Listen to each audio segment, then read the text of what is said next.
Hello everyone, তোমরা কেমন আছো? আশা করি তোমরা সকলেই ভালো আছো। তো সকাল সকাল ঘুম থেকে উঠে গাইজ দেখতে পাচ্ছ ব্রাশ ট্রাশ করে মুখ হাতটা চকচকে ঝকঝকে করে গাইজ মুছে নিলাম গামছা দিয়ে। ভালো করে মোছামুছি করার পর চলে এলাম চায়ের দোকানে চা খেতে গাইজ। সেই লেভেলের টেস্ট চা। তারপর গাইজ গাড়ি নিয়ে বেরিয়ে গেলাম আমি লোড করার জন্য, যেহেতু আমার গাড়ি খালি আছে গাইজ। আর দেখতে পাচ্ছ তারপর চেপে গেলাম ফর লাইন দিয়ে চলে এলাম গাইজ লোড করতে। আর দেখতে পাচ্ছ ফাইনালি গাড়ি লোডে লেগে গেছে। লোড করার পর দেখা যাক কি হয়। লোডে লাগানোর পর গাইজ আমি চলে যাই নাস্তা করতে গাড়িতে, যেহেতু রাস্তা এনে রেখেছিলাম মুড়ি চপ আর ঘুগনি গাইজ। সেই লেভেলের টেস্ট, খুব সুন্দর টেস্ট। তারপর গাইজ ফাইনালি লোড হয়ে যায়। লোড করে দেখো তিরপল বিছিয়ে নিয়েছি। তিরপল বিছানোর পর গাইজ রশি বাঁধতে হবে। আর রশিটা বাঁধার পর কেমন লাগছে বলো তোমরা কমেন্টে কিন্তু জানাবে গাইজ। তারপর আমি স্নান করতে চলে যাই নদীতে। স্নান করে আসার পর গাইজ গাড়িতে চলে আসি, গাড়ি খাবার খেতে লেগে যায়।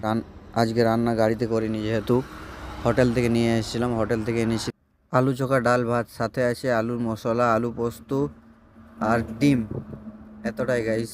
খাওয়া দাওয়া কমপ্লিট করে 2 ঘন্টা ঘুমানোর পর গাইস ঘুম থেকে উঠে গাইস নিজের মুখটা না ধুয়ে গাইস সীসাগুলো মুছতে লেগে গেলাম, যেহেতু সন্ধ্যা হয়ে গিয়েছিলো। এগুলো মুছা আগে খুবই দরকার। এগুলো না মুছলে গাড়ি চলবে না, দেখতে পাবে না লাইটের জন্য রাত্রে।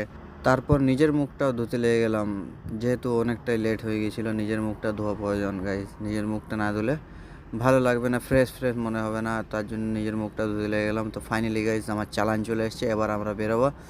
আর কোথায় খালি হবে সেটাও বলে দেবো নেক্সট ভিডিও, তার জন্য ফলো করে নাও।